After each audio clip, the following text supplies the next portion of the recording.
Professor Niranjan, sir, I think we have around 73, 74 students, sir. I think if you're ready, you can go ahead, I think, sir. Okay, okay, sure. Yeah, okay. So we can start. Yes, sir, Sure, we yeah, can we can start. start. Around Okay. 73, 74 are there. I think that's a good number, sir. That's a good number. Yeah, yeah. 1 minute, sir. Sure.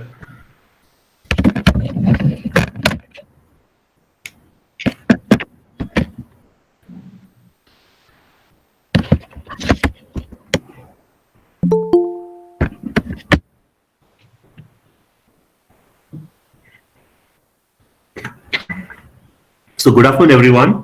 Sir, are you recording the session or no? Yes, sir, I'm recording. It's live on Okay, YouTube fine. also. Okay, fine. Okay, sir. Okay. So I'll start. So good afternoon, everyone. Good afternoon, dear students. Good afternoon, Mr. Niranjan Patil. Dhanindra sir, good afternoon to you and all the other staff members if they are available on this session. We have assembled over here, to have a session for all of you students regarding cybersecurity. Probably just a discussion on cybersecurity. So our distinguished speaker today is Mr. Niranjan Patil. Mr. Niranjan Patil is a tech entrepreneur and a security consultant who has spent over 18 years setting up information security practices for businesses varying from IT, manufacturing to payment, car industry. He also has consulted on data security and privacy over 150 companies and organizations, ranging from startups to Fortune 100 firms, academic to governments. He also has had a distinct reputation of helping the businesses to stay secure despite their resistance. Mr. Niranjan played a key role in updating the standards and requirements for manufacturing of the reputed RuPay payment cards. He has over 10,000 hours of security auditing experience as a third party and regulatory audits in India and overseas. In his early years of career, he has worked in leadership roles in TCS and also at Sonata Software. Mr. Niranjan regularly provides training to cyber crime officers of Karnataka State Police, officers of CAG, Comptroller and Auditor General, and private institutes. He serves as a security advisor for several organizations. He is a graduate in BE and has been awarded industry reputed CISSP and ISO 27001 lead auditor certifications. He is currently researching on cloud security and OPSEC, which is operation security, and he still calls himself as a hacker and a maker. So, with a huge round of applause, I would like to welcome our speaker today, Mr. Niranjan Patil.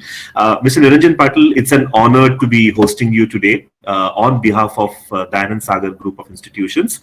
It's a great moment for us to have you on board and speak to our student as a distinguished guest. Thank you so much for doing this for us, sir, and for our students. It really means a lot, and appreciate your time taken. Your precious time for our students. I'll hand over the platform to you, sir, and thank you very much for doing this for our students once again. Thank you, Professor Rajan, for the kind introduction, and thanks for Professor Jadhav for setting up this session. I'm equally honored to be presenting with you, sharing my experience and information about security, my domain with this team. I'm happy to see large participation, about 80 members I can see here. And of course, it's a very good way to start speaking on security, internet security, cyber security with students group like yourself, right? I mean, you are at the forefront of the technology and innovation. Many innovation startups that we see are founded, handled, ran by people, students like you, soon after the graduate, right?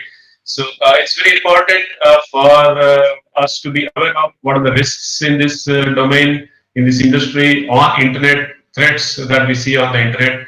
And I'm happy and I'm glad and honored to be asked to speak with you about this.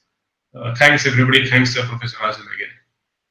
Okay. So I hope you're able to see my presentation.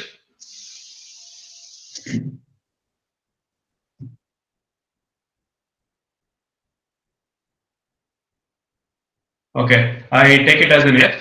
Uh, if not, do let me know. If nobody is able to see the presentation, I'll try to see show it again. Okay, so to continue with what we have just spoke about, this session is about cyber security. Cyber security is a very vast domain. It's a huge domain.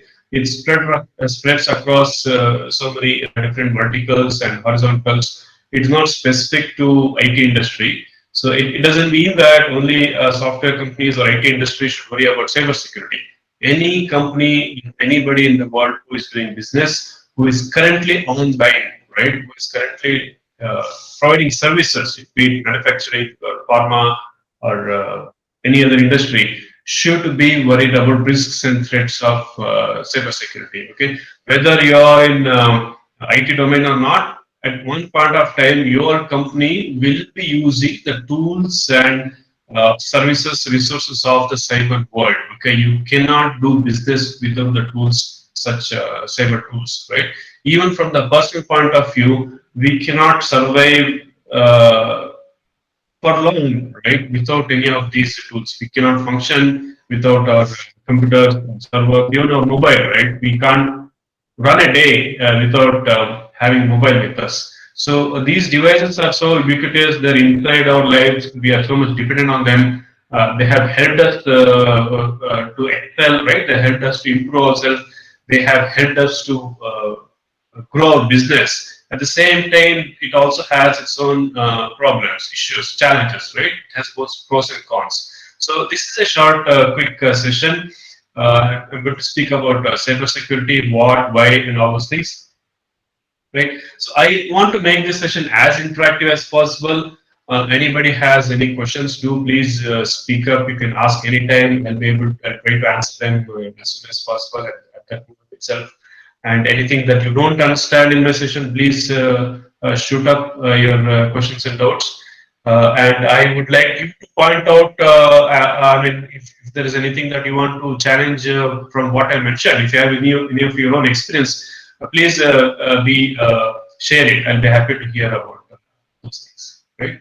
So let's make it as interactive as possible. Okay. So quick about me myself. So though Professor Rajan has told a lot of things already, I am a researcher, cybersecurity researcher. I've been in the domain for about 19 years, 10 years as an entrepreneur.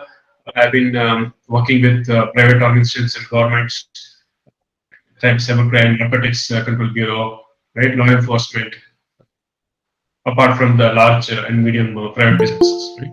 My company is OPSEC, is operational for the last 5 years. Prior to that, I had found two startups.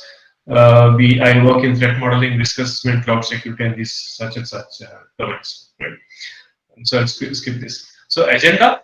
We'll talk about what and whys of cybersecurity. What are the risks and threats that we see in cybersecurity? What are the trends, technology and internet, what it is about, right? We all know we use our mobiles, we use our devices, computers to communicate, to collaborate, to work, right? Even to entertain ourselves.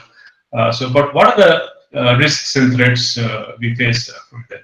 And what challenges businesses see from cyber world who are in this currently running their business, particularly even in this time of COVID, right? What measures that we can apply to address these cyber threats, and what is the role of leadership and management, right? So I understand this team, this wonderful team that I am speaking to. Once you graduate out of here, you will be stepping into corporate world. You will be handling several different types of roles, right? You might be going to be corporate, you might be going to be government, PSU, startup, right? Or even in a defense, right? Any role that you take, right? You will have you will be part of a team. You will lead a team, right? You will run a program. So what that you should be doing to equip yourself to protect, right?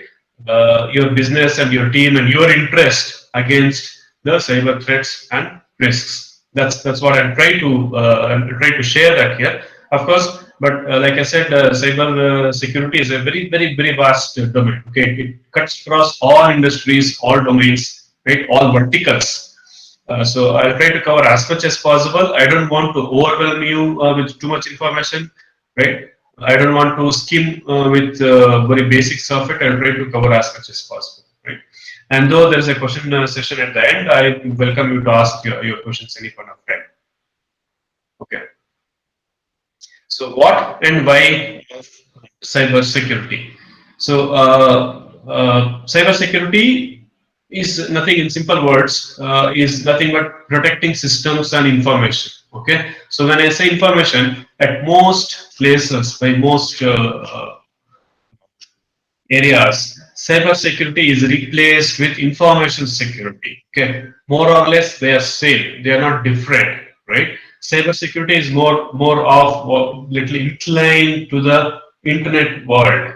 Okay, online world, whereas information secures more aspects of data.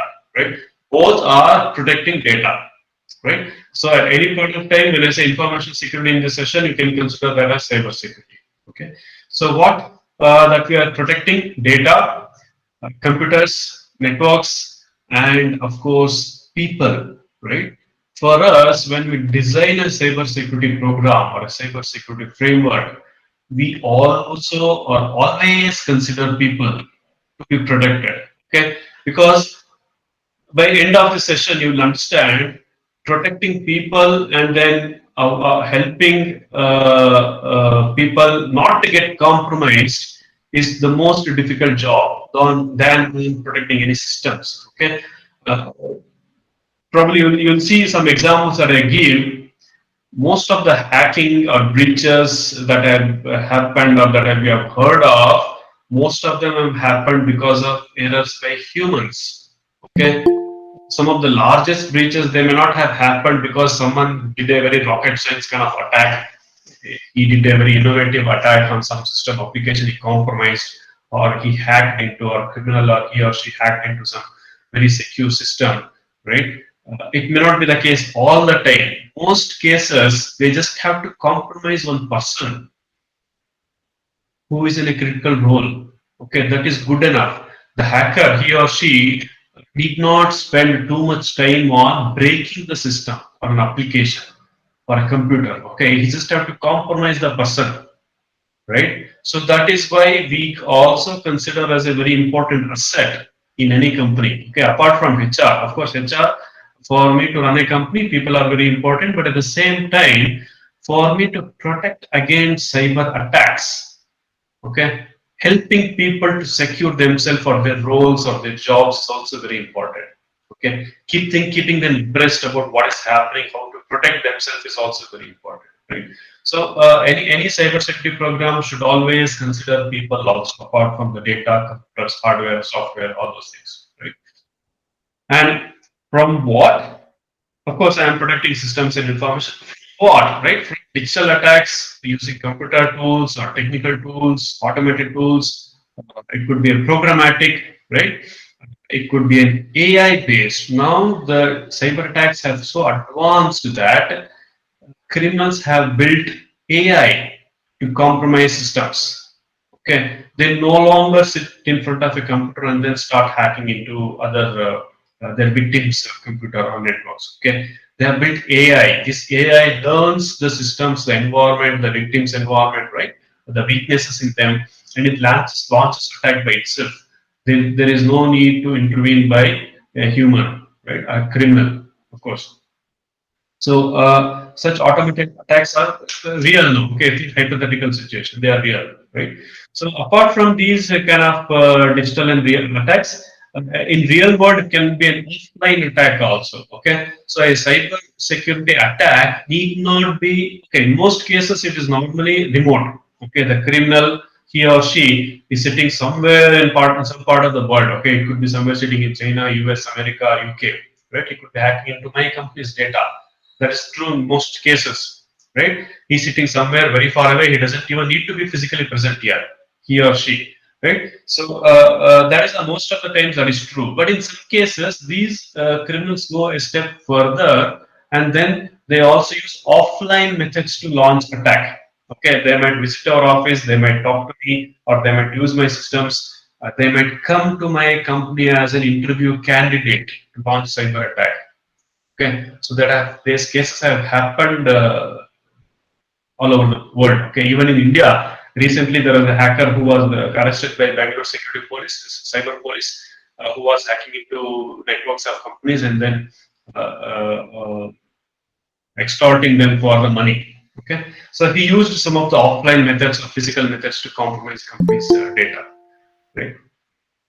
So, and what is this cyber security practice? So, it is not a one-time activity. Okay, I buy something, I spend $500,000, I buy some technology, and then I plug it in and switch it on, and then forget. No, it doesn't work that way. Okay, cyber security is not a on-off switch, right? Cyber security is not one-time activity. It's a set of practices.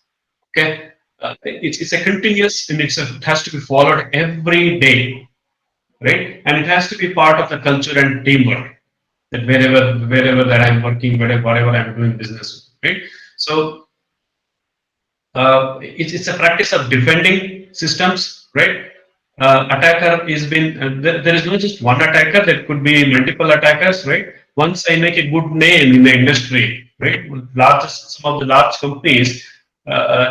Don't even worry about Google. Okay, Google and Amazon are very huge companies. Okay, much companies much smaller than them. They face attacks every day. Okay, even companies with 100, 200 people, they face attacks, cyber attack every day, right? So we have to work to defend against these attacks. So defend systems, computers, programs, networks, people, teams, right? Infrastructure from what kind of attacks? These attacks I can classify them as, these are just examples. Okay, these are not like textbook explanation of attacks. There are numerous types of attacks, but largely they can be classified as manipulation, right? Destroying, exposing, or exploitation. Okay, someone is trying to manipulate the data, right? So mostly these are the criminals who are interested in presenting the manipulated data to the world, right? For example, someone's website is defaced, right? Someone's stock market systems are hacked to manipulate data, right? So that someone else can make more money, right? Destroying, someone doesn't want the data to be with me, right? So he's destroying. He might be my competitor, or it could be a criminal, it could be evidences, okay? So that is one of the other type of attacks. Exposing, right? I have some private personal information. So attackers are trying to expose it, right? For example, defense systems. So nation state actors hack into defense system to expose the data, right? If not compromise, this is what to expose. And exploitation, right? So exploitation is what extortion or ransomware that you heard of, right? They come hack into my systems, my personal system or my company system. They encrypt my data, right? And then ask for money, give me my data back to me. So that is exploitation, right? And of course, it has also turned into physical attacks. Okay, cyber attacks. All these years, all these decades, we have been learned and watched that cyber attacks largely causes inconvenience. Okay, and also, of course, loss of money or financial impact. Okay, someone stole my data. I need to work more number of days or more number of years to rebuild the data. Or someone encrypted. Extortion. I have to pay him money to get my data, right? Or someone destroyed my data, right? Very rarely we have seen cyber attacks resulting in physical attacks. Okay, but yes, now we are able to see last 1 or 2 years. Why? Because the advent of AI. Right? You heard of autonomous vehicles, right? AV, autonomous vehicles and self-driving cars. I'm sure most of you have heard about, right? Can you name? There is one very well-known company who is making these cars. Can anybody name that company? Very popular. The company is it's a US based company. The company's founder is also very well known. The company name is named against a scientist. Anybody?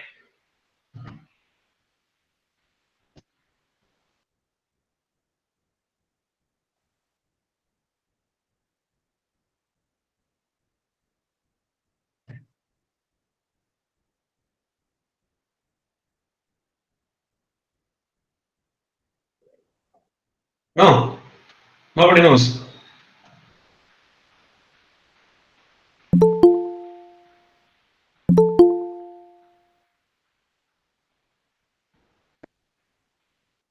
Okay, I'll leave it to you. If someone can recollect, they can let me. Right. So these autonomous cars can be hacked and manipulated, and then made to use against the driver or a pedestrian. The car can be used to run over a pedestrian. Okay. The hacked car can be used to hurt the driver. Okay, or even to kill him. So there have been instances where researchers have demonstrated what we call as a proof of concept that some of these cars can be hacked, okay, and they can take complete control of the car sitting remotely somewhere far away, right? And there are cases where an attack on a hospital has resulted in a cyber attack, and hospital has resulted in the death of a patient. Okay, because the data was not available for doctors or the nursing staff to administer the medicine to the patient for a couple of more reasons. And there was a recent case where a patient died because the hospital was under a cyber attack. Okay. So these are some recent alarming instances or cases where a cyber attack has resulted in physical harm to humans or people. Okay. So what do we do? We help defend. How do we defend? What is the practice that we set up? Uh, we set up a process. We set up a system of people, process, and technology, or PPT, right? Not PowerPoint presentation, but PPT, what we call in the industry terms. It's a people, process, and technology. So any system that we build, any framework that we build, we cover all these three areas: people, process, and technology, right? So the aim will be to reduce cyber risk of cyber attacks, protect against unauthorized access or manipulation of data, and of course, it's a continuous process and not one-time activity. Okay, so why cyber attack? I hope I'm able to convince you why we need. Sorry, what is a cyber attack? Why cyber attack? I'll try to cover it here. Why cyber security? Cyber security has been industrialized and automation, right? Industrialization and automation of attacks have already happened. Like I explained you about AI-based attacks, right? Attackers, criminals are using AI tools now to launch attacks or gather information, right? Compromise systems, right? And it has been industrialized, right? There's a huge market inside cyber criminal underworld, right? There is a marketplace who are selling tools, hack tools, right? There's a marketplace. In the same marketplace, criminals are selling hacked data. Somebody hacks a bank or a payment card industry, and then there are millions of payment cards, credit card data is there for sale, right? So industrialization have already happened of these cybercrime world, and automation is also taken up there. So of course, it's important. And cyber attacks are borderless, inconsiderate, and imminent, right? Like we all know, cyber attack is borderless. Attacker could be sitting somewhere, some corner of the earth, and then trying to compromise my system. And that is inconsiderate. Why inconsiderate? Like I gave an example, they don't see if they're hacking a hospital or a home or a financial company. Okay, just want money, right? So if people are dying, they don't have money, no, they don't listen to all those things, right? If the compromise, so ransomware hit our system, we say, please, I'm a poor person, I don't have money to you to pay for my data. Please reduce the amount. No, they don't listen, right? So they are inconsiderate. They're not looking at how poor or bad or weak I am, right? And they're imminent. They don't have to wait. See, I have a startup now. There are some companies, they say, I'm just a small startup. I'm only in this business for last 1.5 years. Who is going to hack me? They are not looking that way. Okay, they're not looking for tenured, large established company. For them, even if a one-day company is good enough. Okay, so it's imminent. And of course, it's ever-changing technology, innovation tools, avenues, and systems. So all these cloud, AI, ML, which is helping us to grow, right, and improve products and services. At the same time, they're also helping the criminals to improve their cache of tools attacks, right?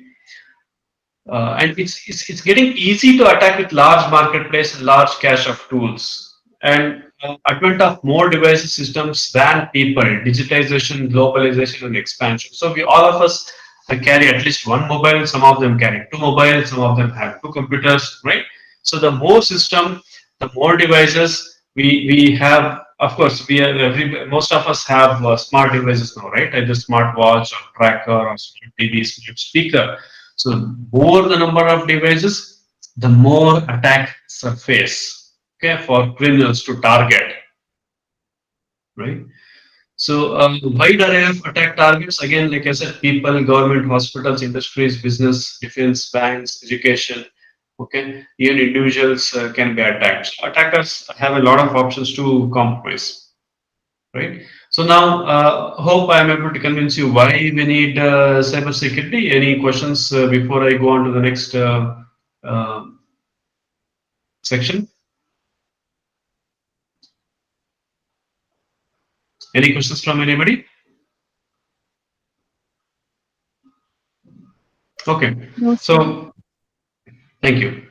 Okay, so moving on, I'm going to cover some risks and threats. Again, what I'm going to show here, very few of them. There are many, much more that is there in the actual world, right? What are the risks, what threats, which domain, which area, which platform that we can see such risks and threats, right? So some of these you might already know, right?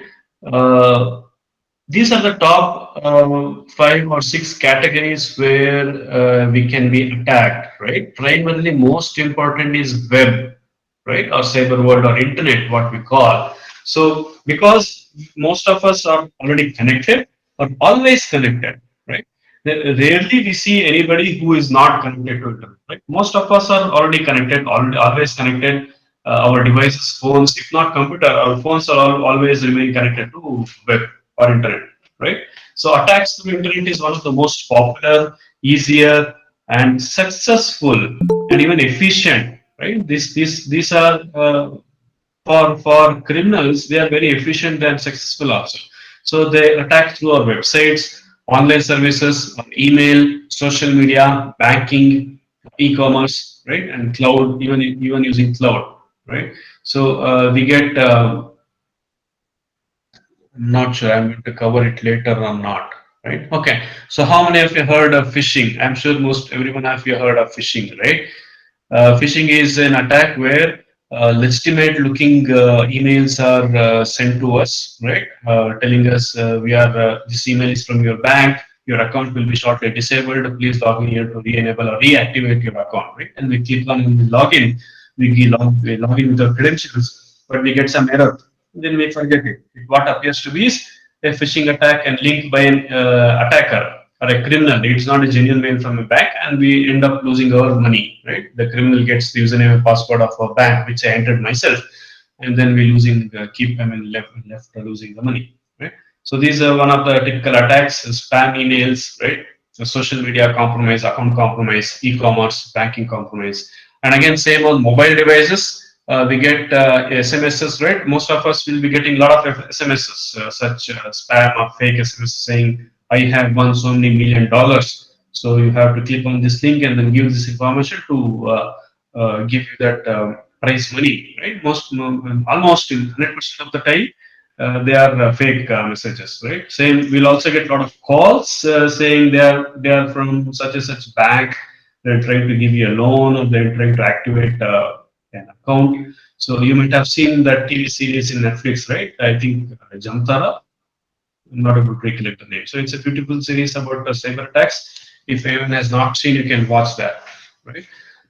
Mobile apps, of course, there are millions of billions of mobile apps, right? And if we don't know how which of these mobile apps are safe and which of these are not safe, right? If you search for ICICI Bank and Android Play Store, you will actually get about 25-30 lists. Okay, all of them saying ICICI online banking, mobile banking, blah blah, a lot of things. But it's not easy to sift through this and then find the actual real banking application, right? So again, our marketplace has been compromised. Every day, Google and Apple keep fighting and removing these fake apps from the marketplace. But again, new apps keep coming. Right? Wi-Fi attacks, personal data, GPS messaging. Of course, we know there are apps who steal our messaging, call logs, right? GPS location data. They're using for a lot of nefarious reasons. Right? Computers, again, compromising threats to computers through software is age old, right? Computer virus is very, very old. Actually, it's about 40 years old, okay, more than 40, 45 years old.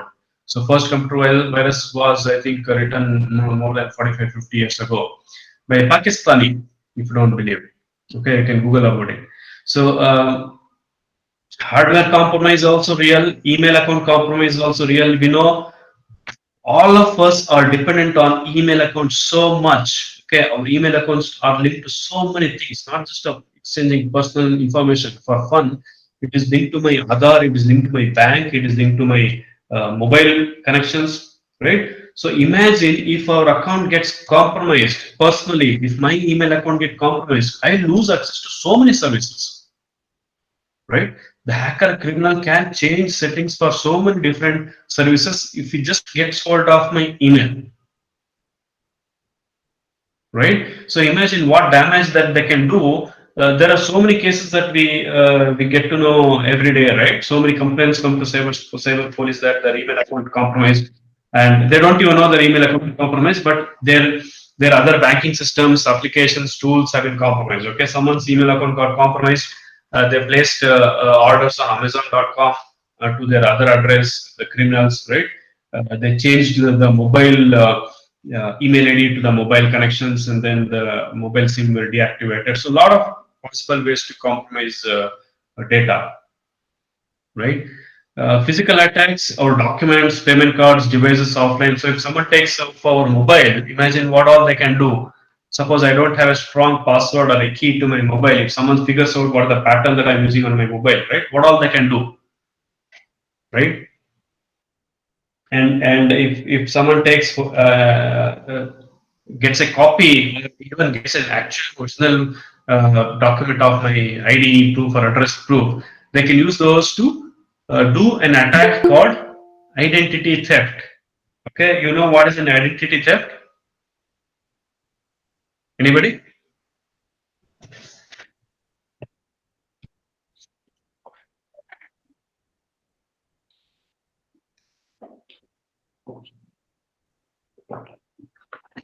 Okay, identity theft is a attack kind of attack where a criminal who has information about me, personal information about me, create a profile looking similar to me. It can be harmless attack as simple as creating a fake social media profile, right? Or it could be a very dangerous attack where he creates a bank account in my name, or okay, he makes transfers in my name. He gets another mobile connection in my name. Okay, these are all dangerous kind of attacks using identity theft, right? Gadgets, of course, the more gadgets, more threats for us. We spoke about that earlier. So, web threats, the first category, some of the examples that I'm giving here, okay, these are not the only type of attack that have happened, right? Browser hijacks. So some of us you might have seen, I type something on my browser and instead of the website I'm looking for, something else comes up. That is called browser hijacks, search apps, or redirect ads, right?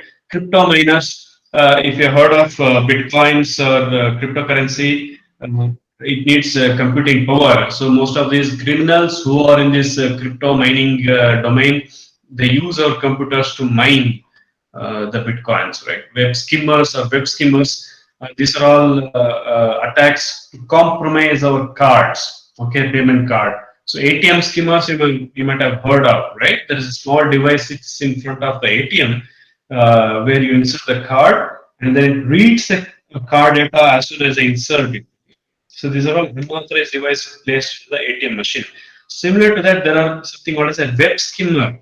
Okay, so they sit on front of the website where I'm making purchase from.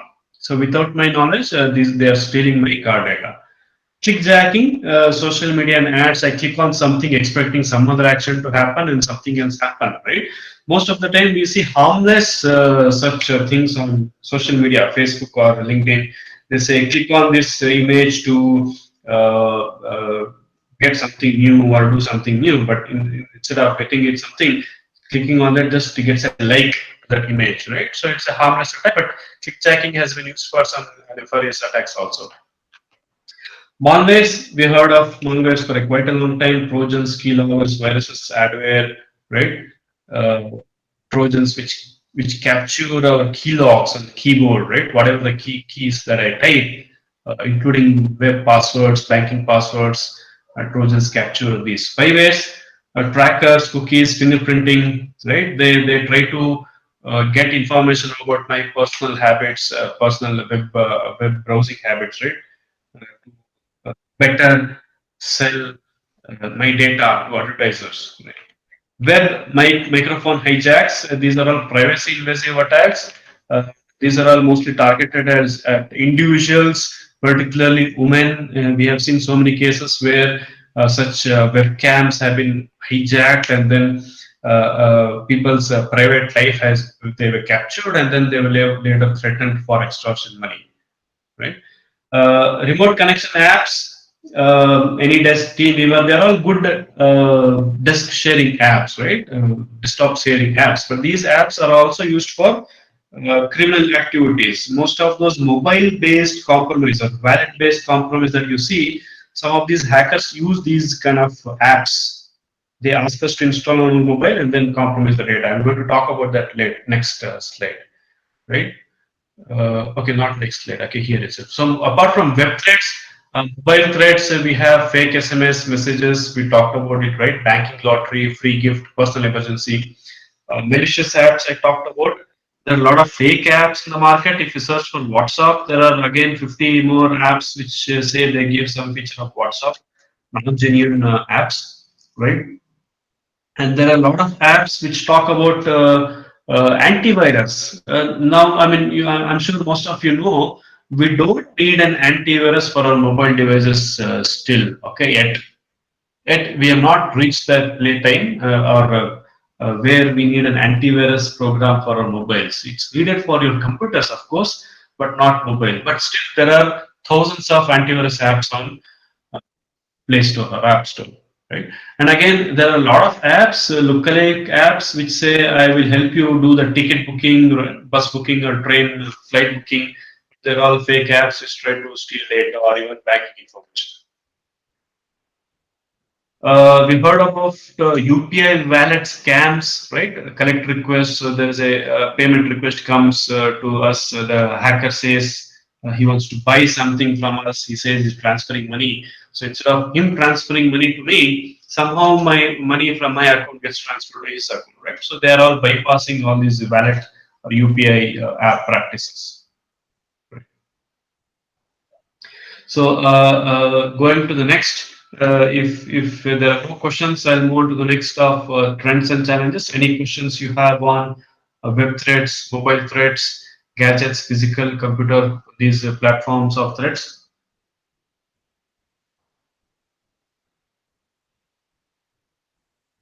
Please feel free to ask. I'll give you a few seconds before I move on to the next section.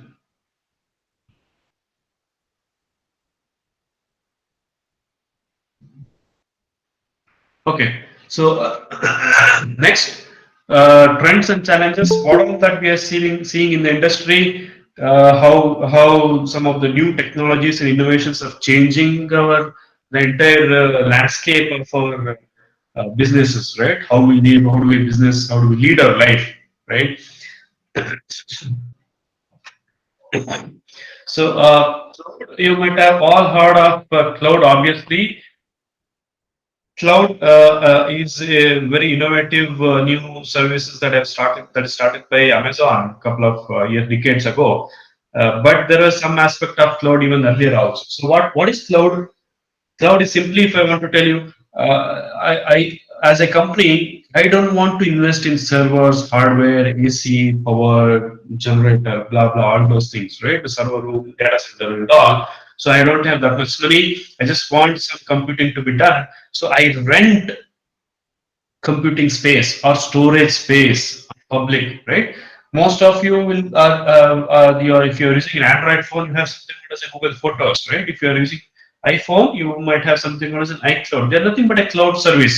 So because I don't have space to store on my device, because I cannot safely manage those photos on my device, I want to securely store it on the cloud, right? So for such services, I pay some simple small fee, or sometimes some of them are free, right? So that is not a very simple example of cloud. Similarly, companies, corporates, right? Enterprises use cloud well, very very large scales. Okay, there are companies, some of my clients who have set up 300 to 400 servers, or up to 500 servers in the cloud. Okay, so they have a zero presence on servers on premises in their company. Inside the company, you will not see any server room. Okay, but still they would be using 500 computers to run their business, which will be on the cloud. Okay, most of the times when you talk about cloud, it will be a public cloud, right? Okay, it's Amazon, AWS, Azure, right, or Google Cloud. There are a lot of such cloud vendors.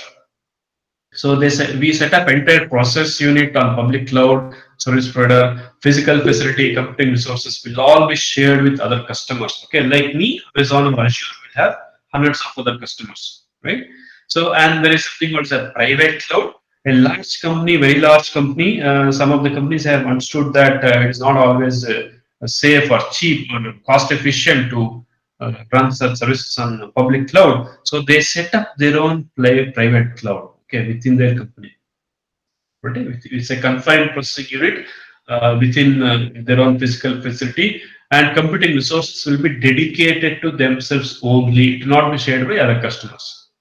And of course, there are something called as a hybrid cloud. Okay, it's a mix of public and private, right? So cloud services are typically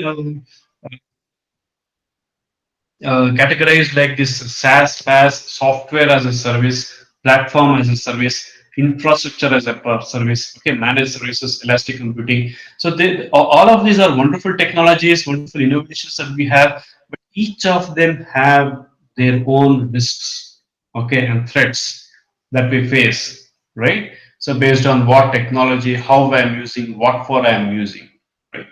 So, and then finally, there is something called as a virtualization. Virtualization is nothing but running an operating system within an operating system. Okay, so it's a simplest explanation that I can give about virtualization, right? So instead of running 10 computers, 10 different computers, what I do is I buy one large server.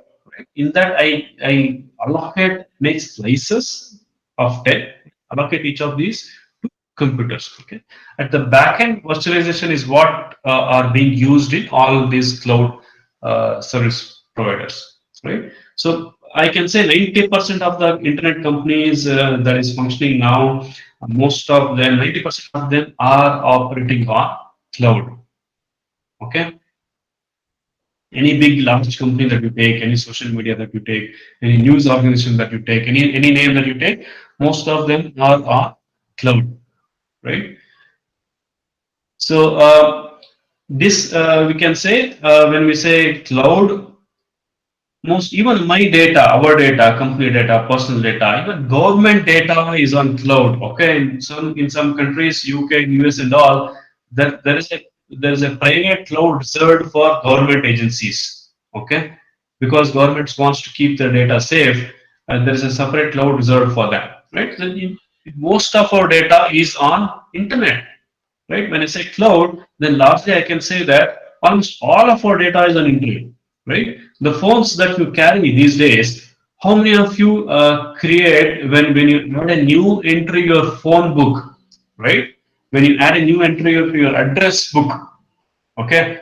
Where do you store? We no longer store it on our on device, right? We normally sync it with our Google account or Apple account.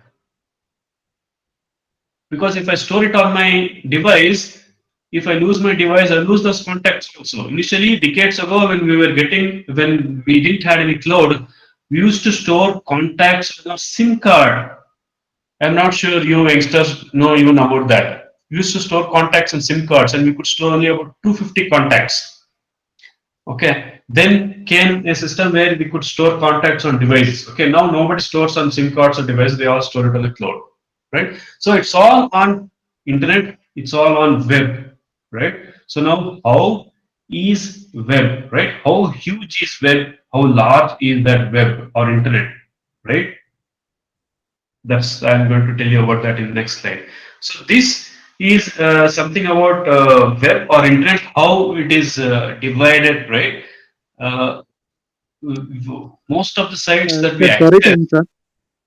Sorry. Sir, this is Sunil. Sorry to interrupt. I just have a quick question on the Sure. previous slide. Okay. Let me go to that. Sir, basically, Yes. how does this cloud storage work? If you have to store something, you'll have to have some data form or data server, something like that. So, Right. cloud is something. Is it gonna you install a data server on the cloud, or how does it work there actually? Yes, it see that is also a server. In very vague terms, what we call cloud as is it's cloud is nothing but someone else's computer. Okay, so that's what we call in vague terms in our domain. Even when I say cloud, it is nothing but servers, hardware, firewalls, networks, your devices, switches, everything will be there. The only thing is they will be huge. Okay, there will be hundreds of servers, right? And there will be an application layer on top of it which will make them invisible to me or transparent to me. I don't even see the backend on what is happening, right? So one, there will be an application running on that, and then there will be an app connecting to that application. So for example, if I talk about Google Photos, I just download Google Photos app on my device and then sync my photos to cloud, right? So Google Photos says that for safekeeping, sync your photos to cloud. So what happens? The app copies the photos, sends it over internet through the application and to the storage servers. So there will be terabytes of storage, petabytes of storage. Okay, between being shared. So these servers, these applications write those images in those storages. So end of the day, you will see similar servers, similar disk, similar switches, even in those data centers. Okay, sir. Hope, Thank you. hope I answered your question. Yes, sir. Okay. Okay, so I was talking about web, right? So in web, most of the sites that I talked about all the time, the most of the sites that we visit, right? Google, Gmail, Facebook, Twitter, right? Instagram, or even the platforms like Amazon, Flipkart, e-commerce platforms, right? Or news media. Almost all of the sites that we visit regularly, are we call them as surface web. Okay, including Google, Bing, Wikipedia, and all those things. So we call them as a surface web where information is readily available. Okay, I don't have to make any extra activity to get that information. So most of these are readily available. We call them as surface web. So millions of websites that we visit every day, we call them as a surface web, and they constitute only about 4% of the entire web. Okay, you can see the top right corner here, it's the 4% is written, right? So they constitute only about 4% of the surface web that we talk about. Okay, then we come down next as something we call as a deep web. Okay, deep web is something which is not indexed by search engine. Okay, something that I don't get on google.com, right, or bing.com. When I search on Google, some websites don't get indexed. Imagine Google is only able to index 4% of the sites of the web. Okay, so there is 90%,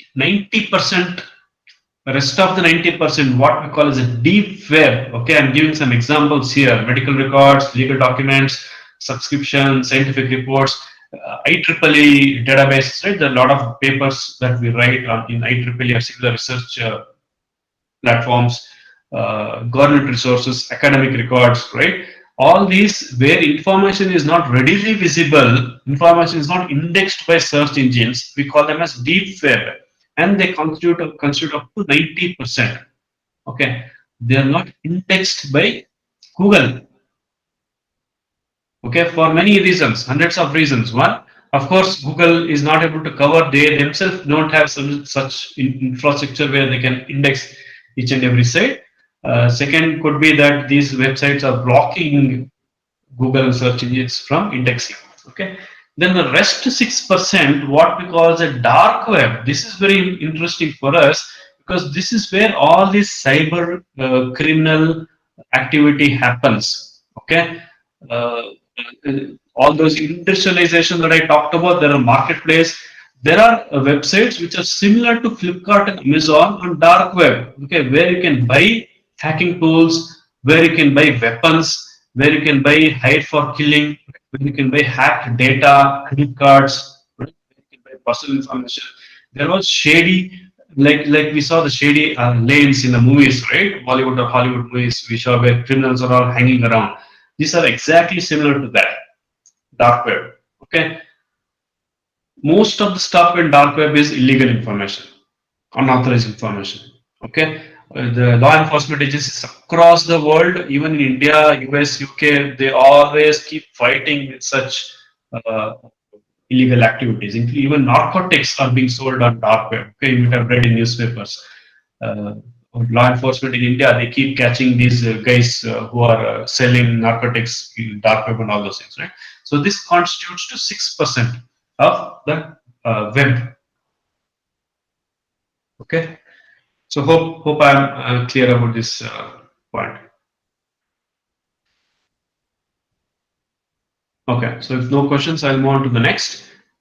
Here I'm trying to list and show you what are the breaches that have happened in the world so far since 2006. Okay, what's a breach?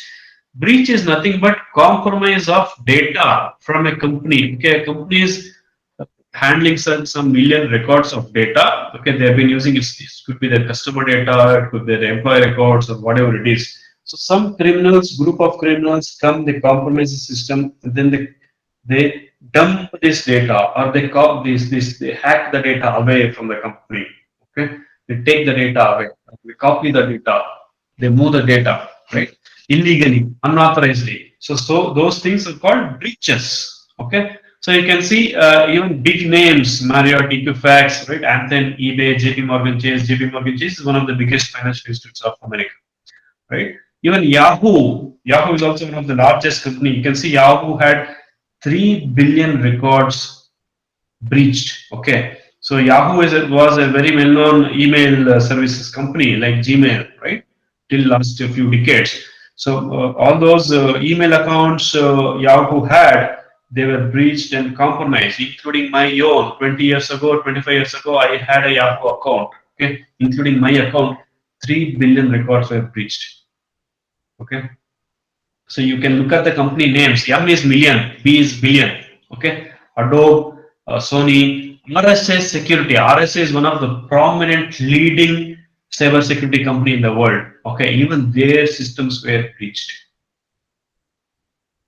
Okay, so what I am trying to tell you here is that no matter how big or small you are, you should expect such hostility in the industry. Okay, hostility in the cyber world. So there are hundreds of thousands of small company breaches that are not listed here. Okay, so has anyone really heard of any breaches in recently last few weeks or months? Indian companies?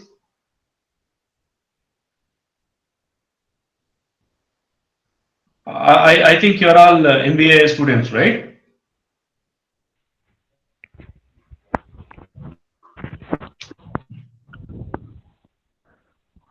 Yes, please. Sir, So is it Reliance? sorry, Reliance. Reliance.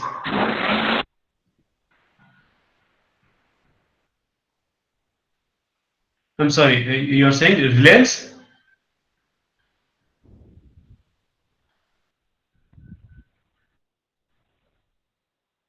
Okay, so there are a lot of companies in India also got breached.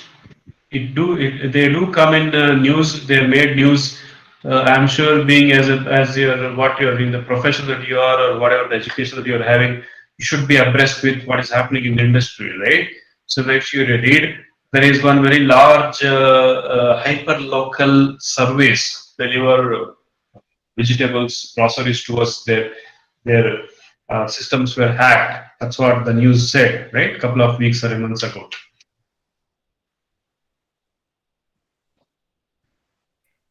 Debit cards and credit cards details have been also hacked, sir.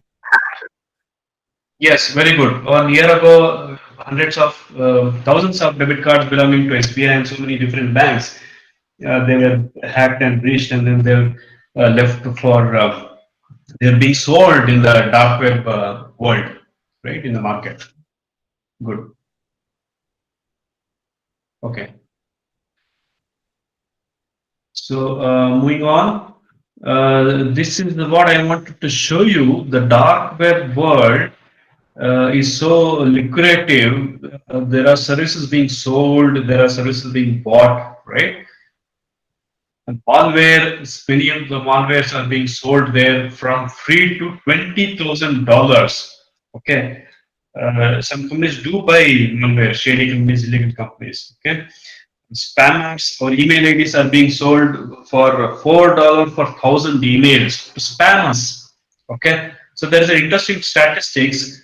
Even today, I think 2019 or 2018, as per records, 80% of the emails sent over worldwide were spams. Okay, they were not genuine mails. 80% were spams. Imagine how much resources they are wasting, how much computing they are wasting, right? How much traffic they are wasting. So these are all some statistics about cybercrime world, right? And what are the risks that we have in this cybercrime world? What are the breaches that I've had? What are the privacy impact on us? Right. So these are all some quick points on privacy or cybercrime statistics. Average cost to victim of cybercrime is $128, right? That is about 10 to 12,000 rupees. Email sent, scams sent daily. 75 million emails are sent every day as scams, right? Daily victim of scam emails, 2000. Percentage of Americans who have experienced cybercrime. 73% of Americans have experienced cybercrime. Okay, if you do a similar survey in India, I can say at least 50% will say they have experienced cybercrime, right? So what about privacy on the right hand side? If you see the block, what impacts the privacy by the devices, right? Computers, laptops, mobiles, smart devices, what all devices they have access to. Most of these devices have access to my credit card numbers, password, deleted files, bank accounts, right? So we store such details on almost all these devices, right? On mobile devices, can read our current location, recently visited sites, my address, my phone calls, call logs, text messages. So you might have heard stories of where people say that, say, hey, I was just talking to my friend about such and such holiday that I'm going. Okay, I didn't even exchange messages, spoke to him in person, right? Sitting across a table in a cafe, we just spoke. And an hour ago or 2 hours later, I got ads on Facebook or Instagram and Google about selling resorts and vacation homes at this particular place, right? There's a very good example of privacy invasion, right? This is no longer a hypothetical incident. It's really companies are spending a lot of money on trying to get my personal information from me, okay, including from the microphone. Okay, there are some apps that can switch on the microphone on your devices without your consent, without your knowledge. Okay, they can listen to what you're saying. There are AI algorithms who can read, understand what you're saying, even if you speak in local native languages. Okay. What about cybercrimes in India? We saw about in US, top cybercrimes in India. ATM thefts are very happening. Data thefts are happening. Electronic forgery, ransomware, phishing attacks. Right? Why cybercrime incidents are growing? Increased use of emerging technology, lack of security culture. Right? There is a very prominent thing. So everybody wants to have a startup. Everybody wants to have investment. Everybody wants to make their name big. Everybody wants to be a unicorn, but nobody wants to spend on the quality or security aspect of the product. Okay, forget security. There are companies who are not even spending on the improving the quality of their services, right? So what about cyber incidents with the governments? There are a lot of government websites being compromised or hacked. Official sites of West Bengal, Bihar State Electronic Development Corporation, Maharashtra Town Planning. So many sites have been compromised. This is just last year's figures. Okay, there are hundreds more such compromises that have happened. Right. So next, this of course you might have heard ransomware attack last year. This is getting prominent in last few years. Large companies, corporations are also being hacked. These malware land on our systems, encrypt my data, and ask me money to give my own data back to me. Okay. And of course, yeah, like I said, most causes of breach or hack or attacks, okay, 93% of the times the attacks globally that have happened, data breaches that have happened, are because of human error. Okay, like I said, they are not because of some hacker, smart, intelligent hacker compromised a server, difficult server, or someone broke an encryption. Okay, we all know encryption is very difficult to break, not impossible, but very difficult to break. It's not that they break an encryption and then compromise my data. Most of the time, it's just a compromise of individual, a human, okay, or an error that someone did. Someone didn't properly secure their system and caused a major data breach. Okay. So if there are no questions, I'll move to the next slide on defending. Next section. Any questions on the last few slides? Attacks, cybercrime, data privacy that I talked about? Do let me know.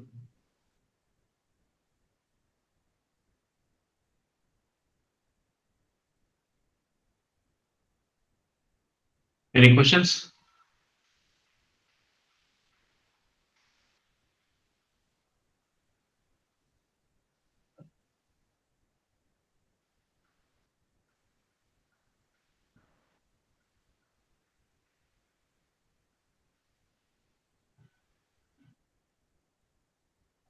Okay.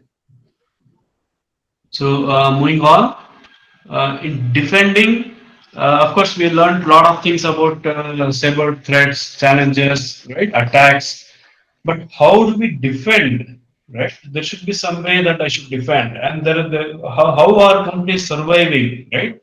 How is not everyone getting hacked? If cyber security is so bad, if cyber threats or attacks are so deadly, why is every company in the world not getting hacked, right? So if that is the question that you had, then very good. That is because most of these companies have very well defined cyber security strategy or cyber security program or cyber security process. Okay, most of these companies have a very well defined program to defend themselves. Okay, as is, I mean, if you take an analogy, if you look at it, there are accidents that are happening on road every day in India, right? There are numerous cases where accidents have happened every day, hundreds of cases, and in some of these cases, some accidents are fatal, right? People lose lives because of such road accidents. But that doesn't mean that everybody who is on the road will die, isn't it? So unless using your own judgment, you are protecting yourself whenever you go out on the road, you step on the road or you go on driving, right? One of the quickest method is defending. We wear helmets when we drive two-wheelers, right? We wear seat belts when we ride a car, right? We follow traffic rules when we are on the road. So these are some of the simple steps that we take to protect ourselves so that we don't we also don't get in part of the road accidents, right? And we have to do it every day to stay alive, to keep ourselves safe, to keep our family safe. It's not defending myself, I'm also protecting my family, right? So I'm following all these things to protect myself from horrific road accidents. Similarly, there are things, steps, best practices that we have to follow while we are on the cyber world, right? While we are protecting ourselves from cyber threats. So this slide is talking about some of the very prominent principles of cybersecurity. Okay, what we call as a CIA triad. Right, CIA triad is CIA's confidentiality, integrity, and availability. Right? Whenever we talk about cybersecurity, we have to think about these three parameters, these three principles. Okay, confidentiality, as it says, we have to it is to prevent unauthorized access to data or information. Okay, so I don't want my confidential data to be in the hands of an hacker or to be in the hands of an unauthorized person, right? My banking information, my banking password, uh, my personal details, I want them to be confidential, right? Anybody getting hands on that unauthorized manner is losing the confidentiality, right? We all do this all the time, every day in our personal lives, right? So that is confidentiality. Next is integrity. Integrity is assuring that the data cannot be modified in an unauthorized manner, right? So we have a lot of our own personal data, my photos, my family photos, photos of our loved ones, right, in private or public life. So avoiding protecting such data or photos being from being manipulated by criminals is nothing but I am trying to protect my integrity, right? The integrity of my data. So similarly, business data that you have, I have to protect such data from unauthorized modification, right? The data is not lost, nobody gets hold of the data, but it is being modified. Okay, it is no longer the original data that I stored. That principle is integrity, right? The third is availability. We call this availability is information should be made available whenever it is needed for authorized users, right? So information is with me, my company or whatever, my company or a bank has information about my accounts, right? But the data is not given to me when I need it. That means that the entity is not maintaining the availability of the data. So I should make sure the data is available to the right person on the right time when it is needed for the authorized person, authorized users. So that is availability. So these three are called the CIA triad. Okay. So these are the very important, prominent and principles of cybersecurity. They are the pillars of cybersecurity. Any program framework that you build, any product that you build, right? Any service that you build, these three should be very prominent and important, right? Any app that you build, right? Any website that you develop, any service that you offer to the customer, these three should be part of your design. Okay, you build an app where you're collecting personal information of your end user or a customer. You make sure that is confidential. You make sure that is information is protected, integrity is safe. You make sure that information available to the customer when you want it, when they want it, right? So these three are the primary three principles of cybersecurity. So apart from these three, there are a couple of more, four more actually. In fact, these first one is authenticity, right? Authenticity is originality of the information. Right? For example, I have my DL, driving license or passport with me. So is that authentic? Right? So if I present this document to someone in law enforcement, they'll verify the authenticity of this document, right? So that is the parameter authenticity. Next is accountability. Accountability is I do something, right? I did something, I activated something or I enabled something, right? I wrote something, and then later I should be accountable to what I did, right? So I cannot deny that I have not done this. right? Or I don't own. Okay, what happens if I do? I don't care. No, in business, in corporate world, that can't be. So accountability should be there. Everyone's action, activity should be, individual should be accountable to his own activities and actions. Right? Next is non-repudiation. Non-repudiation is something that you delay that some communication is happened. One very good example is the double ticks, blue tick that you see in WhatsApp. If you send a message to some any of your friend, the friend reads it and you get a blue tick, right? Double blue tick. That means the friend has read, and you are sure that he'll not be able to deny that he's read. So that is non-repudiation. So I don't allow someone from denying that they have received the communication.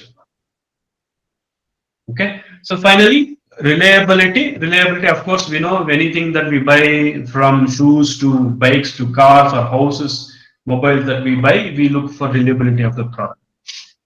Okay. So these are the prime important principles of cybersecurity.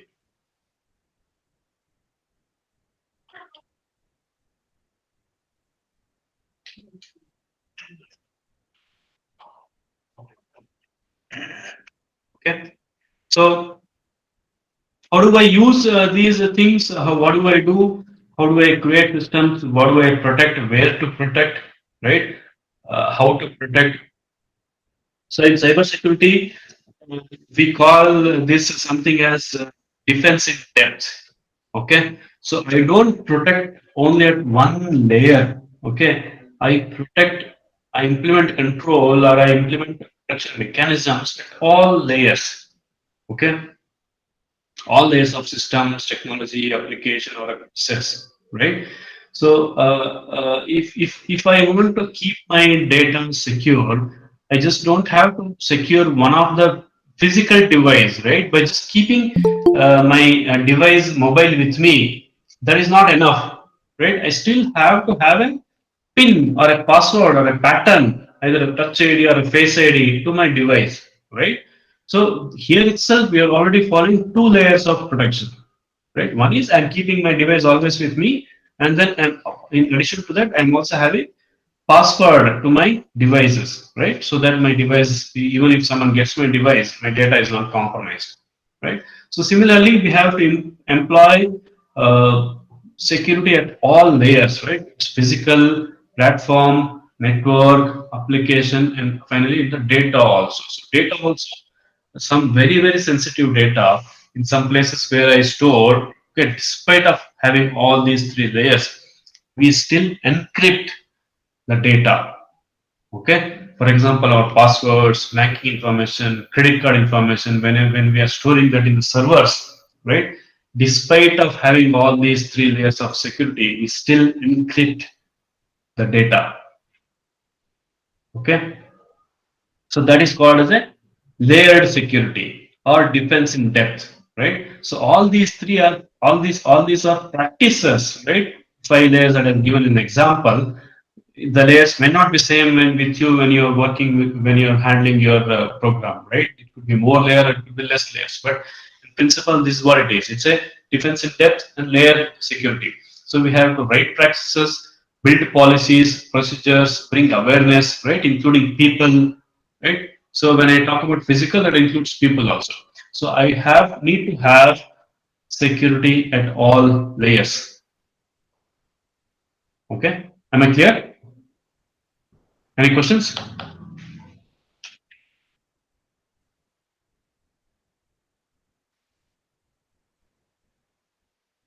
Okay, so if I extrapolate the same information about mobile device, so I give an example of physical.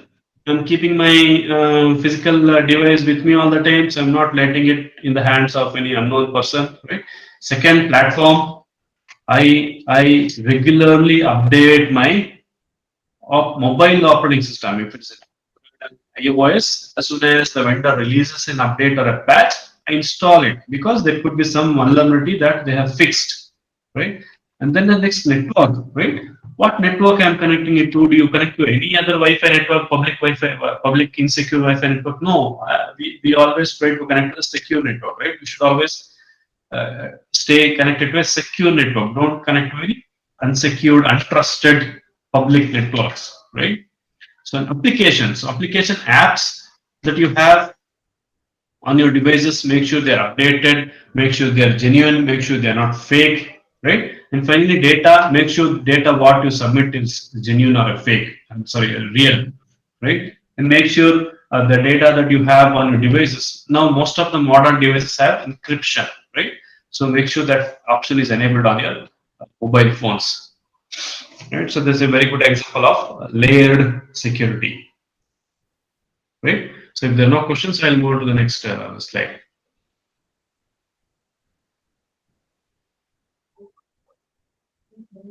Any questions?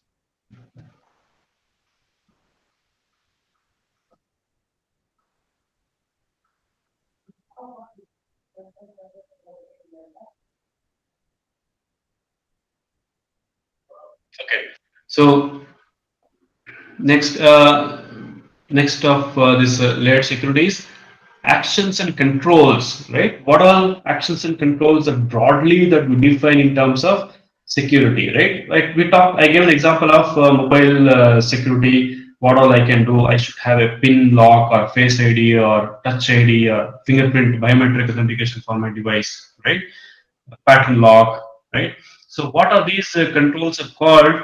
They are broadly classified into these five categories. Okay, preventive, detective, deterrent, administrative, and reactive. Okay, so how much do you want to spend while protecting your systems or while securing your systems, right?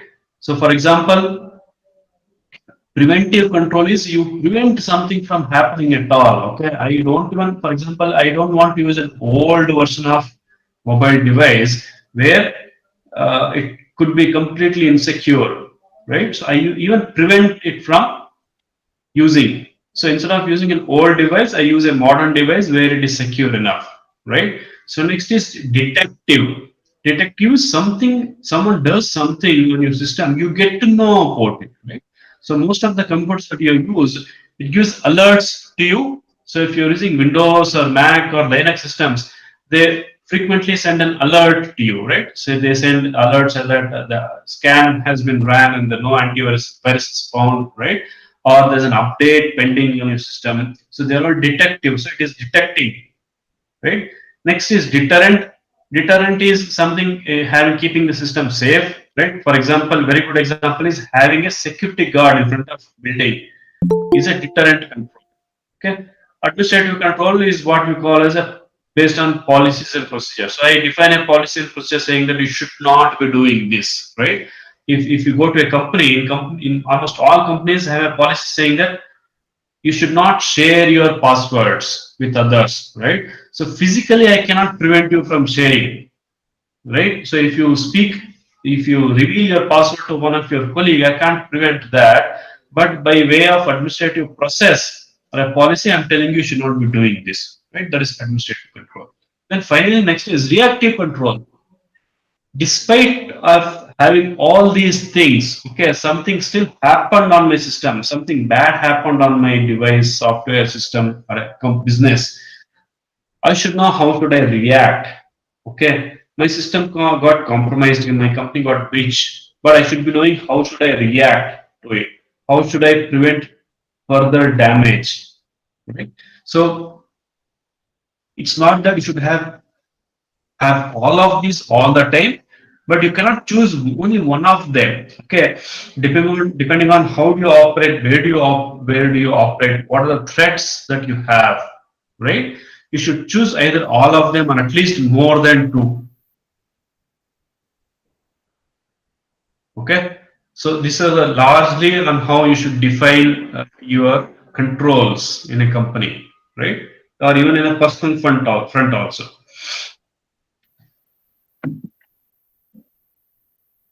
Any questions?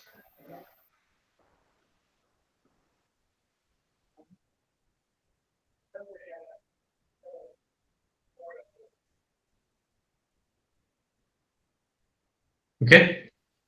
Okay. So next, in companies, this is little technical, but I don't want you to worry too much about technicality of this graph. Okay. So what this says is that auditing or feedback is very important aspect of our any organization. Okay, how good I am doing, right? How great I am doing? Am I on the right path? Okay, am I doing the right things? Is there something wrong with my system, process, application, right, or a software, right? To find that, I need to have an audit program, right? So audit program is also some sort of feedback, right? I audit my systems, I see how good I am doing or how bad I am doing, and then try to improve myself, right? So this audit program is very, very important in any organization. And this graph is very simple explanation, simple way of explaining. On the vertical axis, you can see the cost of control, right? From low to high, there's an arrow. On a horizontal axis, you have start to finish, project life cycle. So you have a project running, right? Projects have a different life cycle. You don't worry about the technicalities of this, right? Solution development, design, build, test, implement, go live, right? So what trying to say is that the earlier the controls and audit that you do, cost of control will be lower. Okay, the farther you are from the project life cycle, you are at the end of finish of project life cycle, then you think of about security, right? Then you think of auditing, and the cost of implementing them will be very, very high. Okay, so cost of control increases as project progresses, right? That's what I'm trying to depict here. So the earlier in the phase of finding defects in your system, the cost will be less. Okay, this is true in our humans also, right? We try to teach values to our kids when they're young, right? As soon as they get adult, it's not easy for us to teach values, right? So that's what normally also we follow. Any questions?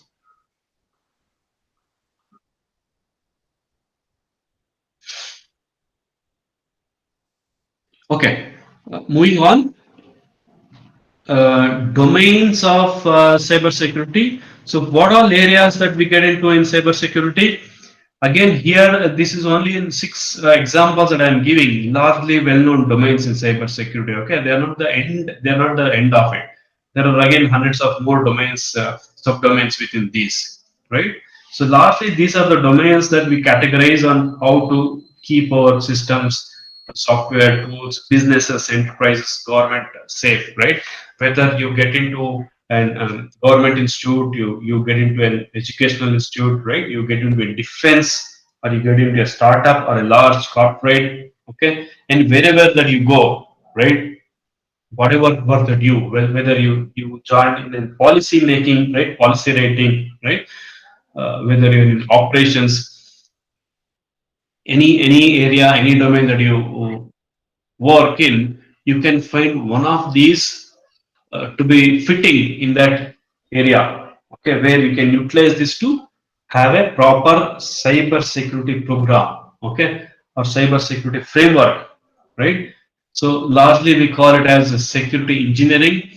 Though we call it as engineering, there is a very less aspect of engineering aspects. Okay, it's not the engineering that we talked about in civil or computer engineering. Okay, it's more of about designing, right? How well you design your systems with security in mind.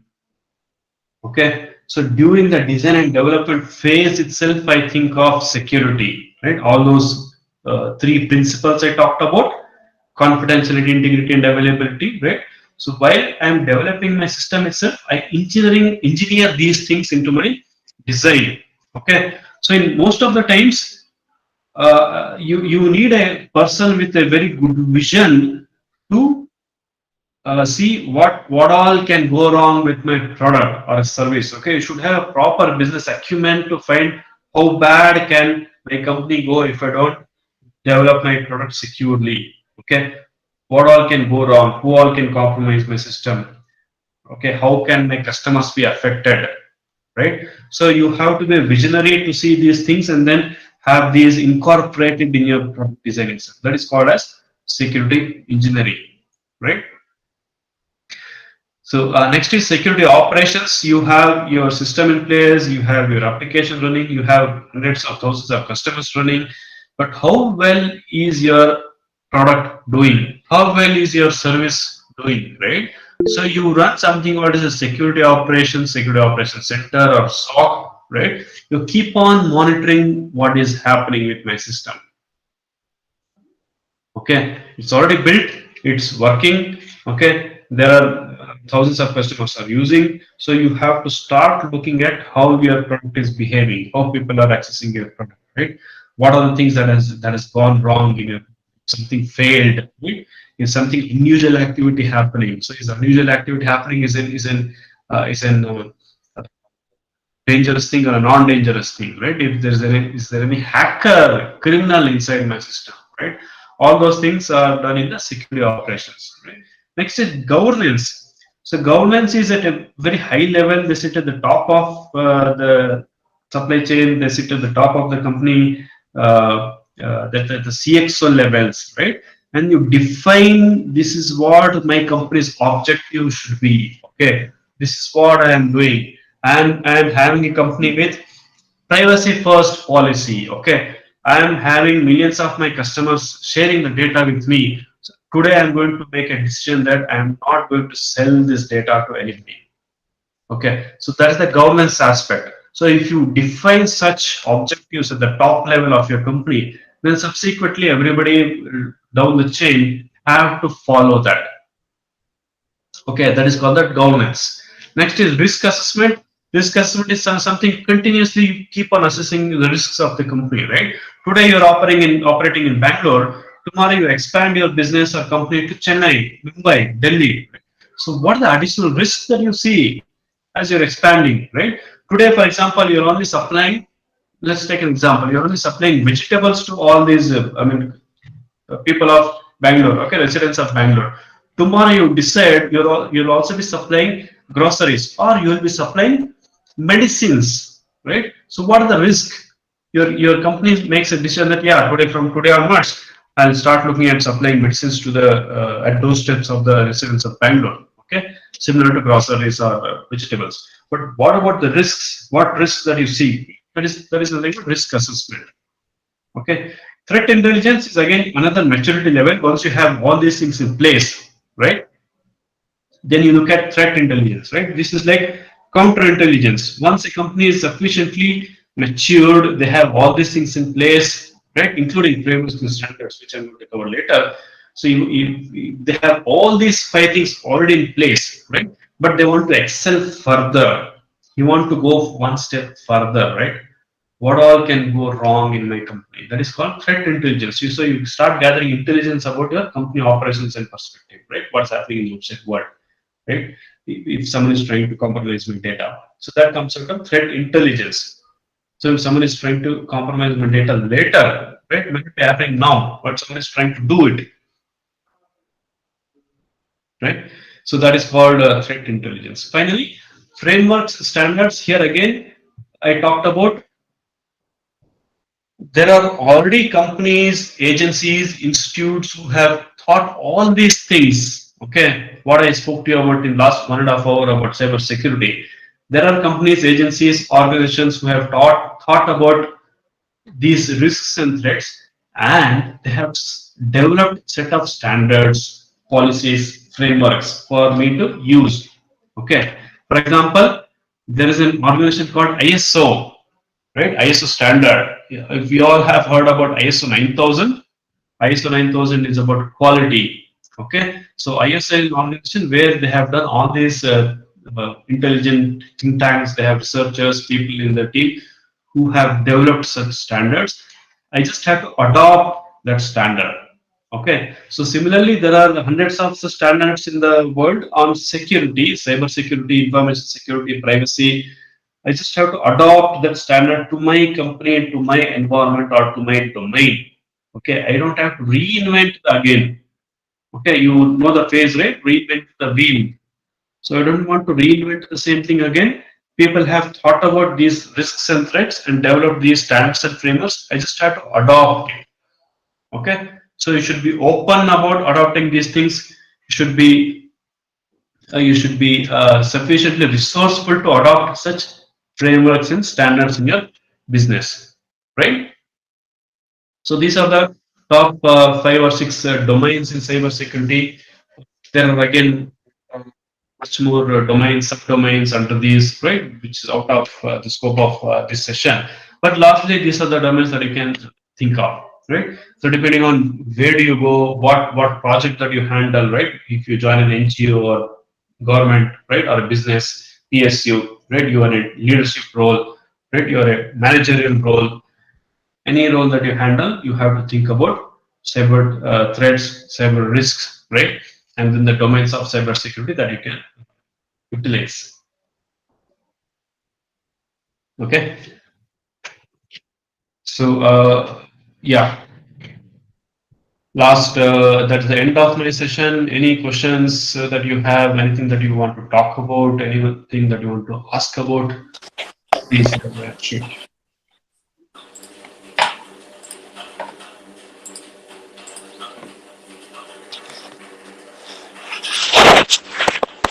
Any questions, students? Please go ahead.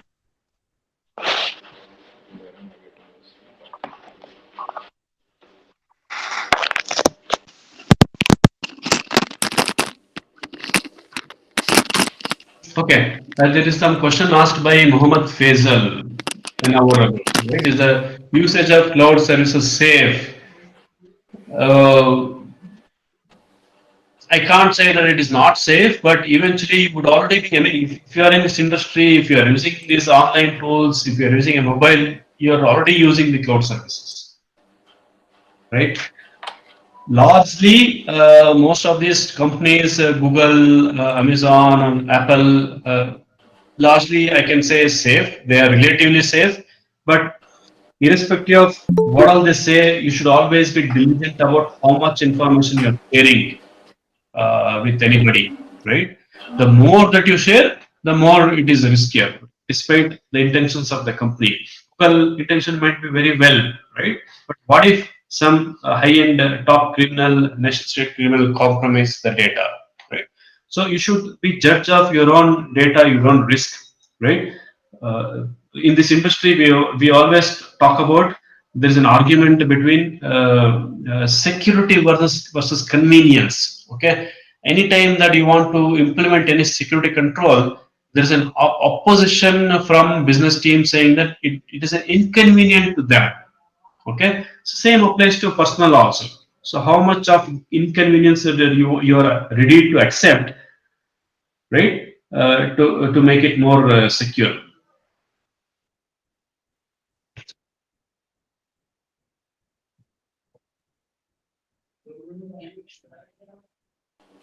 Any more questions?